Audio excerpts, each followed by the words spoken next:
So, it's currently Wednesday, the 5th of June, and I'm here with my salad. I'm here with my water. I'm here with my clinical fucking depression.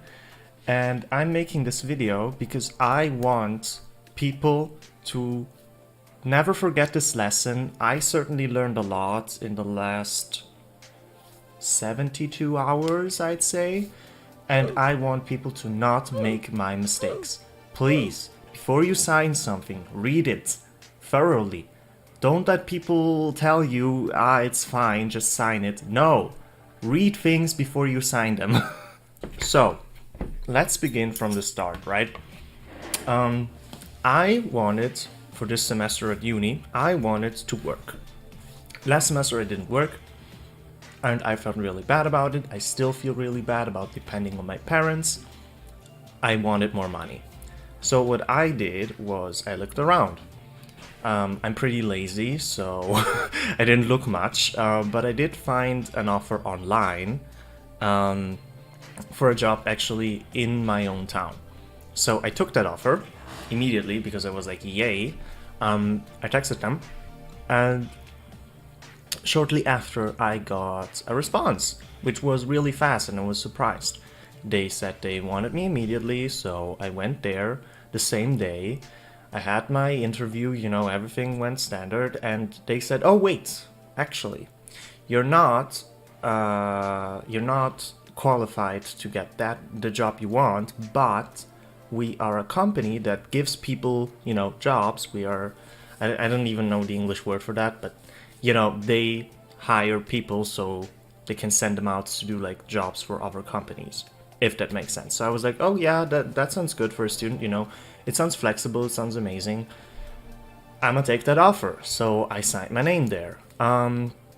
Fast forward to now, they never really had anything for me. They did always have like some obscure jobs at night, which didn't really fit me because I had uni the next day and or the day of the offer, and they were always like kind of, trying. They were always kind of inconvenient with everything they asked of me. Like they were always like, "Oh, show up during uni," and I was like, "I told you I have uni at that time. I can't show up." Anyways, so come this Monday, I went with them to see a factory, a window factory. I was there like a collective 2 minutes to look at the factory. I didn't know what my job would be if I would work there, and they told me like, "Oh, all week you could be doing the night shift," and I was like, "Well, that sounds difficult. I never did a night shift. I'm actually pretty much a pussy when it comes to not sleeping. I only didn't sleep like about 3 nights of my life. Like didn't sleep at all 3 nights of my life. So I was like, but I always want to try new things. So they were like, yeah, the night shift all week. That sounds great. Getting paid for a whole week would significantly boost my money gain, which I wanted and needed because I was planning, I'm still going, I was planning to go to visit my boyfriend next weekend, so I needed money for that. If you're watching this, I love you, and I would, I literally tried to kill myself in this job for you. It didn't work out, I'm sorry. So I did take that job. I did take the offer, and they still didn't really explain to me what I needed to do. I was there for like a really short amount of time, and then we drove off. He gave me the contract, and while I was trying to read it, he kept repeating like, "Oh, just sign it. It's just, it's just about data protection. All these modern companies and their regulations for data protection. It's not important. Just fucking sign it." And I was like, okay, dude, I'ma do that. Because obviously, like, you first sign your name into the company and then you sign the fact that you will be working for this other company for a week, which, it was what happened. So I did that. I signed my name. I had to sign like a collective 10 times maybe. So that was worrisome. But he did give me, all the paperwork. You know, he gave me copies of almost everything I signed. Almost everything, not everything, obviously. So I did go home. I didn't have a lot of time left because the job is like really far away from where I live. But I was really proud of myself on Monday. You know, I ate a lot of fruit. I only ate healthy stuff. I was fucking feeling myself. I worked out twice on Monday. I meditated. I went to uni. I went to sign the contract. I did everything. You know, so like when it came to me actually having to work, I was starting at 10. I was super motivated. I was like, yes, this is the day, bitch. You're going to get that bread. You'll get that money. Be proud of yourself. So I did end up coming late, about half an hour late, because the train I wanted to take was cancelled, obviously. So I ran there. I didn't wait for the next... I mean, I did take the next train, but I didn't wait for a bus or anything. I ran there for 40 minutes just to don't come too late. I got there and they didn't know I was coming. They didn't know who I was, why I was here. They kept repeating to me, oh no, you're in the wrong hall. You need to be in hall 1 and this is hall 2. What are you doing? Blah, blah, blah. And I was like, no, this is the place. I've been here like literally today. I have to work here. So essentially, they're not... You know, it's not a factory that fabricates windows. They fabricate window parts. So obviously there's a lot of machines. It's really, really loud. Obviously, I mean, I didn't care. I knew that would be...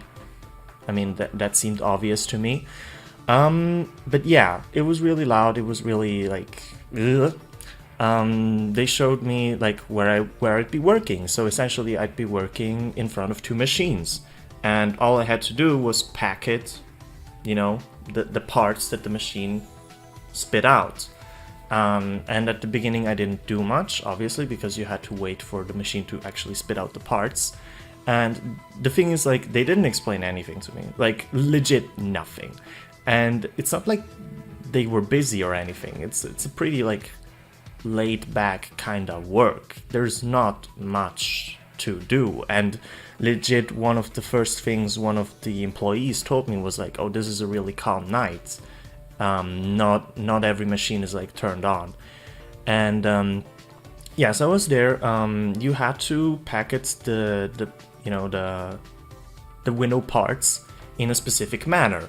I didn't know, obviously, but you had to like staple them onto each other in a specific way, in the way that they wanted. I didn't know. So slowly I was getting there. Obviously, with the time, I was already getting tired. I'd been up since 6 in the morning. Obviously, I was getting a little bit tired, but it's fine. I drank a bunch of coffee and everything. But yeah, so nobody of the people actually responsible for, the workers there liked the way I packeted the stuff. And they kept like scolding me and told me like, no, faster, no, make it more tight, And the thing is, like, none of them explained to me what I needed to do. So obviously I couldn't improve. The only person that actually could help me was another Italian guy there. That actually like started to slowly explain everything to me, but over the span of maybe an hour, so I in my opinion, I slowly improved. But the responsible guy there, the boss there, absolutely hated me, and he started to like mock me in front of the other employees, which they didn't find funny, but he seemed to really enjoy himself. So that was great. So over the course of, I think, so now we're at the point of where it was like 12, where it was like midnight, and my responsibility of 2 machines now grew onto 4 machines. Which is weird if you consider that there's like a collective 9 machines there, and I was one of 5 employees, and I had to, manage 4 machines and packet the parts for 4 machines. And another fun thing to note is that these parts are obviously metal and plastic. They are sharp. and you had to packet them with your hands, which actually hurt me a lot because you had to packet them really tight, and everyone was wearing gloves and I wasn't. So yay. That hurt a bunch, and it also colored my hands completely black, as well as my arms and my legs, because, you know, the machines are everywhere, the dust is everywhere, and I had to, like, sneeze 1,000 times while I was there. So that was great, that was fun. But I have to say, like, you know, I kept telling to myself, like, saying to myself, like, this isn't bad, I can manage this for 5 nights, like, this is okay, you know, it's not like I knew I was going to work in a factory. It's not like I expected, you know, to be smelling roses all day and do nothing. But yeah, so time went on slowly. I think once it got to the point where I was extremely tired, time went on really fast because I wasn't there mentally, if you know what I mean. Yeah, I mean, the people there were generally kind of racist. Like, they knew I was Italian. There was this one guy who thought that saying spaghetti was a joke. It was, I mean, I'm a guy, I laugh at anything. Like, literally, the other day, actually on Monday, I laughed half an hour because one of my friends literally said, "Oh, that looks like a pussy." And I laughed for half an hour. So, usually I laugh at anything. But a guy just saying spaghetti to me because I'm Italian was kind of... I don't know, dude. I don't know, that's kind of, you know... So that guy kept telling me to, you know, work with the other Italian. So I did. I tried to help the other Italian out. And yeah, here we go. Here's the part with the extremely shocking and sad story that apparently nobody knew about. So while I was working with the Italian guy, yeah, he told me his story, okay? And his story, okay, buckled the fuck up. So he told me, like, he lost his job. He's originally from Naples, Naples, that city, and he lost his job last year. So, and here's the weird part, right? He lost his job in Italy, like South Italy, and the only logical conclusion to that was move alone to Germany. And the weird part is, like, he moved to Germany, right, in like June, July, and he was homeless there and lived for 4 months. He just kind of lived, you know, wherever he could, slept wherever he could. And I was like, yeah, same, dude. Like, I relate. When I came to Germany, I was also homeless, which wasn't a bunch of fun. But yeah, I don't understand the conclusion why, if you lose your job in Italy and have a family, because he kept talking about missing his kids, why is your conclusion to move to Germany? Like, something was wrong. Something was wrong, okay? And yeah, he said, like, oh, I didn't see my kids. Last time I saw my kids was I missed my kids. Last time I saw my kids was 2 weeks ago. And I was like, oh, 2 weeks ago? That's not too bad. Like, why did you see them? And he's like, oh yeah, because my mom died. And, like, now he's living with, like, friends or something. And yeah, like, that's a really sad story. Like, I almost I'm not joking, I almost cried. I was like, holy shit, that's horrible. And we talked a bunch, and I was just saying, like, oh, I'm so glad that I moved to Germany. You know, the people are really nice here. I got really lucky. And he was like, well, I'm not glad. And I was like, why?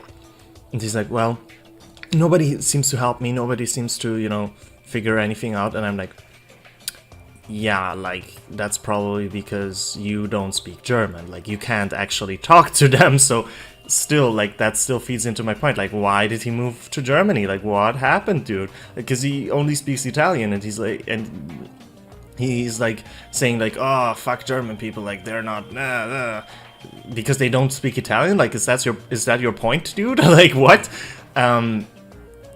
So anyways, yeah, literally every time that guy talked to me, he spoke in a tone where it was literally like he was almost crying. And so was I, because every single time he talked to me, he said, like, the saddest thing I've ever heard.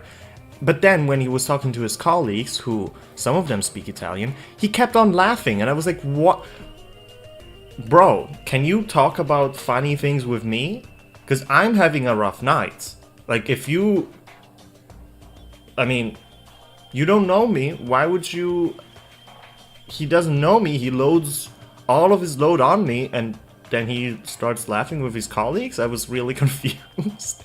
So yeah, I think from like 1 in the morning until like and from that point on, I started really thinking about and considering when I should be taking my break, because in my contract it says I'm allowed, or actually I must, take a half-hour break within the time span of working. Because actually working from 10 to 6 would be 8 fucking hours, and that's not what's written in the contract. The contract says like 7 hours, 7 something hours, you know? Which doesn't make sense, because that's actually 8.25 hours. Do people say a quarter? I don't care. But yeah, so I was like planning when to take my break, blah blah blah. I was thinking about it, and then at 20 to 3 in the morning, I said, oh, I like went to my colleagues. I went to one of the responsible people, I don't know, whatever, and said, oh, I will be taking my break now. I'm allowed half an hour. See you in half an hour. So I went to the break room, sat there, ate a little bit, drank a little bit of coffee, drank a bit of water. I didn't really pack any food because I didn't really... I mean, I knew I should bring some food, but I like only brought like some dried figs and ate those. So after like 18 minutes, 19 minutes into my break, certainly not 20 minutes, the boss came in and he got like really mad. He was like, did you already eat something? And I was like, not really. I mean, I have these figs, but they're like, you know? And he's like, whatever, just get straight back to work. And I was like, well, no, dude, I legit can't. My contract says I have to do a half-hour break. And he's like, oh, he was surprised at first. He was like, ooh, contract, ooh, law. But then he got mad again and he was like, no, because he saw that I was texting with my phone. He was like, oh no, I don't want any phones here, leave your phone here. He got really mad about my phone for some reason, even though I was in the break room having my break. So I left everything there, including my phone, and went back to work. And consider, like, from that point on, I couldn't, like, when I work, this isn't the first time I worked. This is just the first time I worked in a factory doing the night shift. But I am a person that values professionalism. When I work, I keep, you know, not an exaggerated smile. I keep like a light smile, and I try to be professional all throughout. I don't want, you know, that being unprofessional is the last thing I want to do when I'm working. So from that point on, I obviously couldn't keep that smile up, and I looked like shit from like 3 in the morning on, because I was like, excuse you? You just stole my break. What the fuck is wrong with you? And I just like, I think I just had like an angry expression from that point on, which is very understandable, I think. One of the reasons, one of the reasons why he told me to keep working was because he said that it was a really busy night, which is funny because literally every employee and responsible person there told me, oh no, it's a calm night, like you shouldn't worry about it, like everything's fine, take breaks. And I mean, it's not like, I don't know why, but he was like howling me the whole night. He was like observing me, stalking me, looking at what I'm doing and criticizing me at every fucking step. And if you look at the other employees, they were taking breaks every 2 seconds. They were stuffing their face, which, I mean, I don't judge, but they were all really overweight. They probably should look at their diets a little bit more. They were all just eating donuts all night and drinking a lot of unhealthy stuff and smoking. But like, I don't judge. Like, I wasn't there like, oh, if I can't take breaks, they can't take breaks either. But yeah, I don't understand why he was stalking me and looking at me all night while the others were like taking breaks every 2 seconds, going out, smoking, doing all of that shit. Which also, I don't think it was smart by them. I don't think it was smart of them to keep eating all through the night because of the dust everywhere and how toxic that is. And like their gloves were black too, just like my hands. So eating all the time is probably not a good fucking idea. But yeah, so anyways, time went on. I was dying. I was sweating my ass off. I couldn't see shit. I was there like... But I was, you know, doing my job. I was improving. I was getting faster. I was fucking managing 4 machines and they were doing their shit.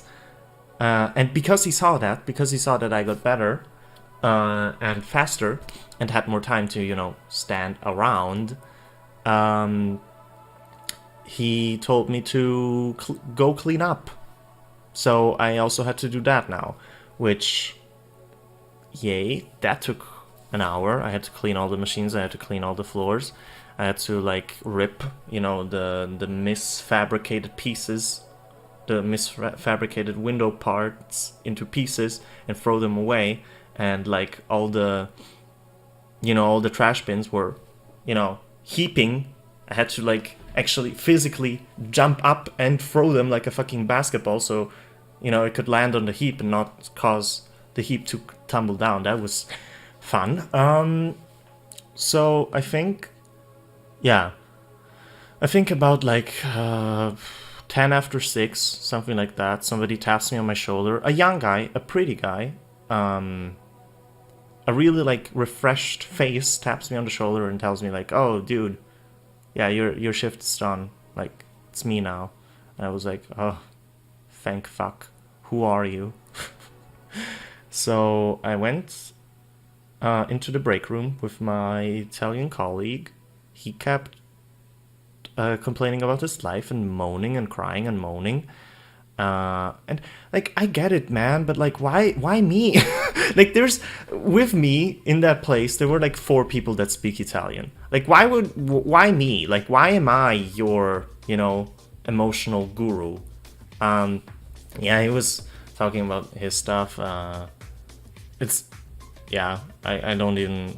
I remember what he was saying, but I don't think it's to the point of this video. But yeah, so we were all getting ready to leave. My Italian colleague had already left. And obviously with these workplaces, there's always a nude calendar in the break room. A female nude calendar, of course. I don't care. I don't mind. I think if that's what motivates you, so be it. I don't care, okay? So here comes the big boss, you know.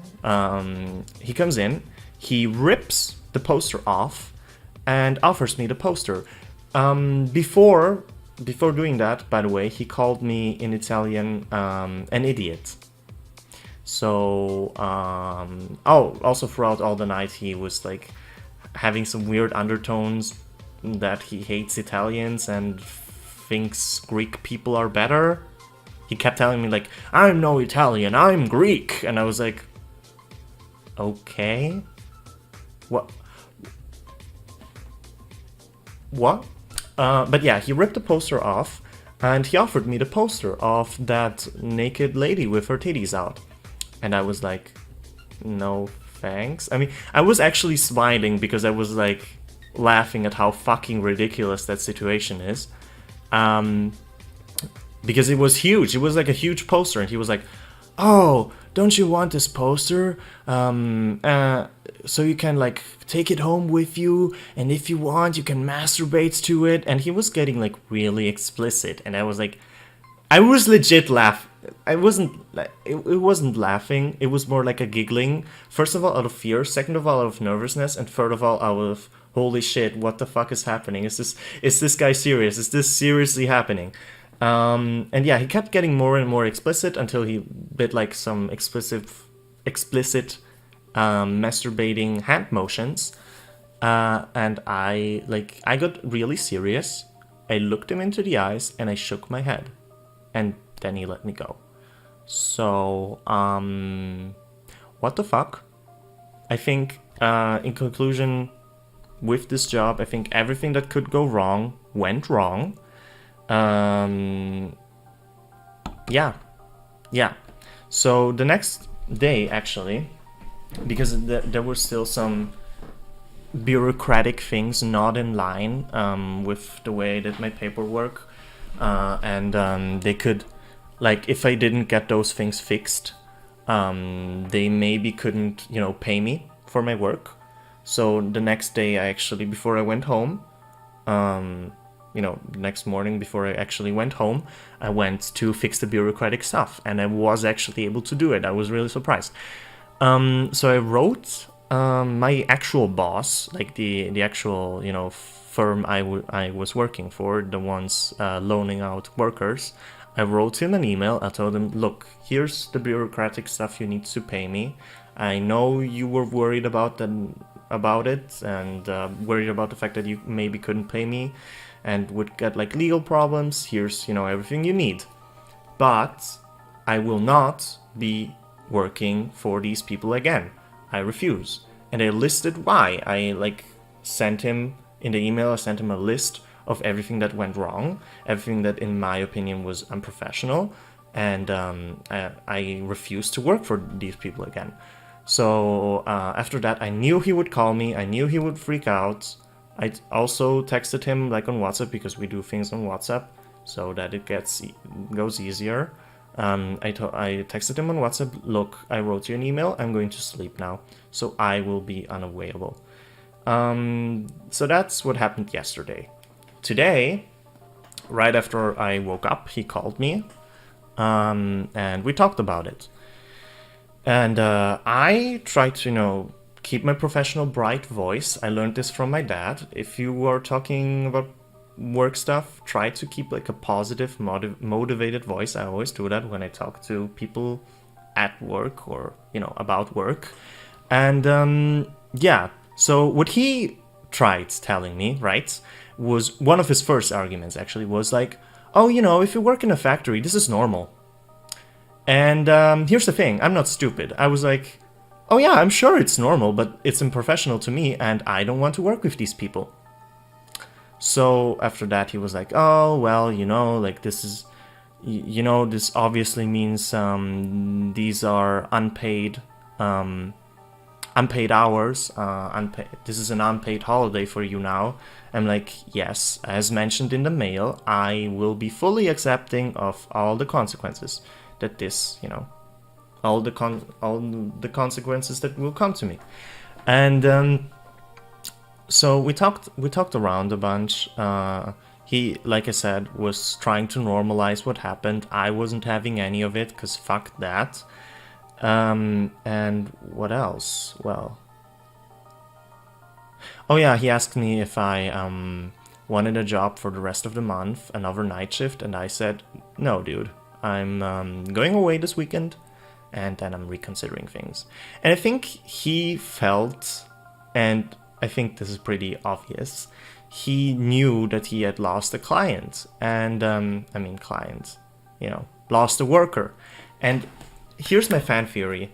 Ever since I've been in the WhatsApp group of this company, people kept on leaving. So I don't think this is the first time this happened, or, people weren't content with the way they were treated at the companies they were loaned into. So I think he's having some problems, honestly. And I honestly think there's something shady going on with that company. I told my friends, I think it's a scam. Because, even the other Italian worker was working for that company. And I don't understand why. If you're an Italian, if you're an adult and have a family, why would you work for a workforce loaning company to get €9 an hour in a foreign country? What's going on? I think there's something wrong with this company. Not something shady. Something shady for sure, but they're not the mafia or something. But something's going wrong, something's being managed wrong, and yeah, they've lost me. And you want to know why? Because while we talked, he said yeah, obviously these are unpaid holidays, blah blah blah. And I told him, yeah, I understand. We talked a bunch more, and he said, look, your accusations are pretty heavy, so I sent this mail to, the main responsible guy, the boss there. And I was like, why the fuck would you do that? Like, that's not gonna change anything. I'm never working with these people again. Like, he asked me if I'd be, willing to work with them again, and I told him no, obviously not. And so here comes the kicker, and here comes like the reason why I'm doing this video actually. So we conclude on him telling me to actually get the money for the hours I worked, which, thanks to me not having a break, would be 7 hours, even though I got there late. Yeah, for the hours I worked, I would have to go there and get one of the responsible guys, probably the main boss. I would have to get them to sign, a paper, a document that says that I worked there for those hours. And I'm never going to get that sign. Like, I'm never going to get them to sign, because why would they sign? I literally accused one of the bosses of sexual harassment. Why would they want to sign it? They'd never sign it. So I told them, like, I won't go there. Like, first of all, I don't want to go there. It would hurt my, my pride to go there and beg for money. And second of all, they would never give it to me. They would never sign. So ultimately, what ended up happening is I worked for free. I signed contracts upon contracts. I was really naive, and I worked for nothing. I did learn a lot. I'm certainly glad that I made this experience. But I worked for nothing, and I, essentially got scammed because I said something. And I know that it's normal for these, for these kind of workplaces to be weird and abusive and have weird racist guys and everything and all that shit, but I am not someone that closes their mouth, and if something happens, I'm going to talk about it. I did, and now I'm I fucked myself out of the money. And I know that normally in a workplace, you should just shut up and work, and that's what I did while I was there. But that's not who I am. If after I'm done with working, if something happened, I'm going to talk about it. I'm going to tell people. And that fucked me out of the money. So, what I'm going to do once I get back from my boyfriend is I'll look for an actual job. Hopefully at Starbucks, honestly. I'll look for an actual job that happens during the day, not a loaning company, nothing like that. And I will thoroughly read the contract. Because I don't want to get scammed out of money ever again. I don't want any of that shit to happen again. So, yeah. Thanks for watching, and I hope you learned a lesson or two, because I certainly did. I think there's some other shit that also happened, but I probably forgot about that. A lot of things happened. Alright. Goodbye.